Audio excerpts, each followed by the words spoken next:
नमस्कार, मैं दयाशंकर मिश्र। भारत का डंका दुनिया के ज़्यादातर देशों में बज रहा है। क्या आपको सुनाई दे रहा है? अगर नहीं, तो यह वीडियो पूरा देखिएगा, पूरा सुनिएगा।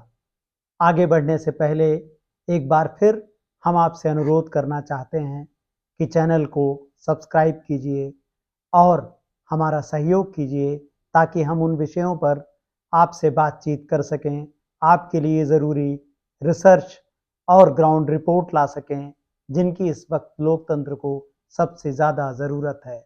हम अपने सभी सब्सक्राइबर से अनुरोध करना चाहते हैं कि कम से कम 500 सब्सक्राइबर हर महीने हमें 100 रुपये मेंबरशिप या थैंक्स के रूप में ज़रूर भेजें।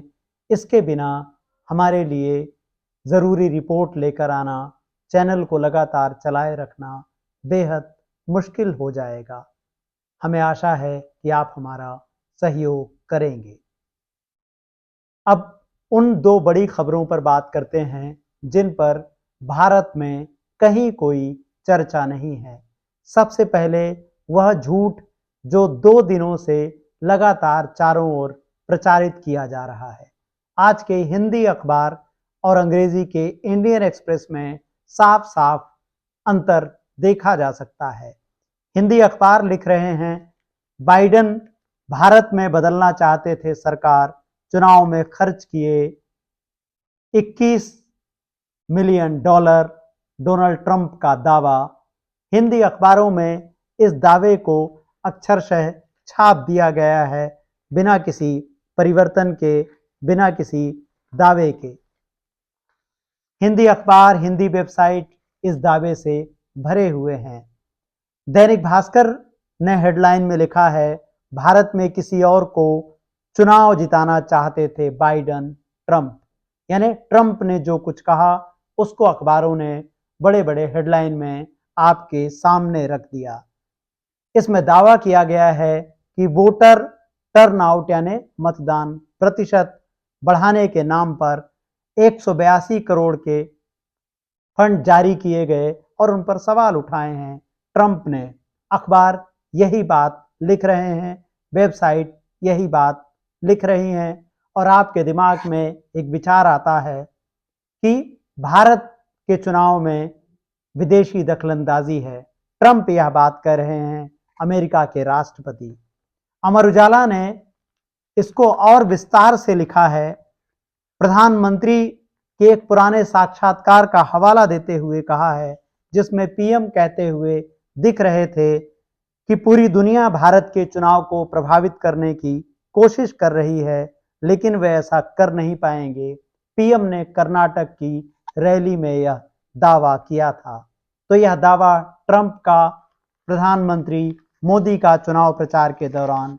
और अब आज जो इंडियन एक्सप्रेस में खबर छपी है, आपकी स्क्रीन पर आ रही इस खबर को ध्यान से देखिए। पहले जो कहा गया वो एक अफवाह की शक्ल में है, एक झूठ की शक्ल में है, और इस खबर को जो आपकी स्क्रीन पर आ रही है वह एक सच है। इंडियन एक्सप्रेस ने अपनी इन्वेस्टिगेशन में क्या पाया, इस हेडलाइन को ध्यान से देखिए।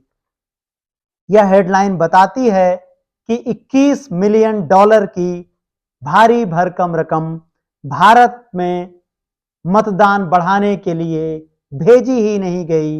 यह मदद, यह राशि तो बांग्लादेश में शेख हसीना के तख्ता पलट के लिए इस्तेमाल की गई, उनके खिलाफ दुष्प्रचार में इस्तेमाल की गई। आप सबने देखा था किस तरह से शेख हसीना की सरकार पलट दी गई और वह इस वक्त भारत में निर्वासित जीवन व्यतीत कर रही हैं। यह खबरों की सच्चाई है।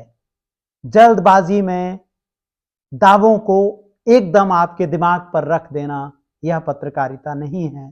लेकिन आज के ज़्यादातर अखबार, खासतौर पर हिंदी अखबार, इन सारी खबरों को एक सच की तरह आपके दिमाग में परोस रहे थे। इंडियन एक्सप्रेस की यह खबर आने के बाद सोशल मीडिया पर तमाम तरीके से इस बारे में और क्लैरिफिकेशन देने की कोशिश की जा रही है।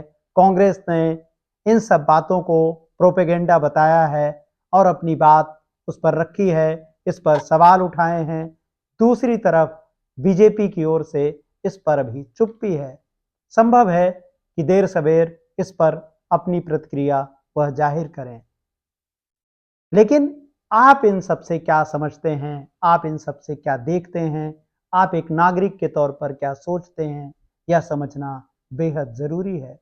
पिछले कुछ दिनों से यूएसएड एक ऐसा विभाग बनाया गया था अमेरिका में, जिसका काम था कि दुनिया भर में अलग-अलग लोकतांत्रिक प्रक्रिया से जुड़े हुए अवेयरनेस प्रोग्रामों के लिए वह राशि देता था। ट्रंप प्रशासन ने उसमें भारी कटौती की। उसके बाद से बीजेपी के प्रवक्ताओं की ओर से टेलीविजन में जो प्राइम टाइम स्पेशल बनाए जाते हैं और मोदी जी के प्रचार प्रसार में सीधे तौर पर जुड़े हुए टेलीविजन नेटवर्क हैं, उन सब ने बताया कि कैसे यह सब प्रधानमंत्री मोदी को रोकने की कोशिशें थी। इसमें कांग्रेस की भूमिका को चारों तरफ से महिमा मंडित करके बताया गया। अब जब खबर आ चुकी है कि यह रकम भारत आई ही नहीं, तब क्या होगा? क्या मीडिया माफी मांगेगा? क्या अखबारों को कल पहले पन्ने पर लिखना चाहिए कि ट्रंप का दावा झूठा है? आपको याद दिला देना जरूरी है कि डोनाल्ड ट्रंप अपने पहले कार्यकाल में लगातार झूठ बोलने का कीर्तिमान बना चुके हैं। अमेरिकन मीडिया की यह रिपोर्ट जो आपकी स्क्रीन पर आ रही है, इसमें आप देख सकते हैं कि उनके झूठ को रिकॉर्ड किया गया था। भारत में इस तरह का कोई प्रचलन नहीं है। भारत में इस तरह का कोई मीडिया हाउस नहीं है जो प्रधानमंत्री या दूसरे मंत्रियों के सार्वजनिक झूठ को आपके सामने रखे या उनका रिकॉर्ड रखे। ट्रंप अपने पहले कार्यकाल में लगातार बार बार झूठ बोलने के रिकॉर्ड बना चुके हैं। अब एक बार फिर हमने देखा कि किस तरह से ट्रंप कार्यक्रम में यह बात कह रहे हैं। उनकी क्लिपिंग भी संभव है आप तक पहुंची हो, जिसमें वह कह रहे हैं कि बाइडेन प्रशासन किसी और को जिताना चाहता था। अपनी स्क्रीन पर इन खबरों को ध्यान से देखिए। बाइडेन भारत में बदलाव चाहते थे। सरकार के चुनाव में यह राशि खर्च की गई। ट्रंप यह आरोप लगा रहे हैं और अब जबकि सच्चाई हमारे सामने है कि यह रकम बांग्लादेश में खर्च की गई, इसके लिए कौन माफी मांगेगा? एक दूसरी खबर, जरूरी खबर जो आप तक पहुंचनी चाहिए, इजराइल भेजे गए 1500 से ज्यादा कुशल भारतीय कामगार मजबूरी में मजदूरी कर रहे हैं।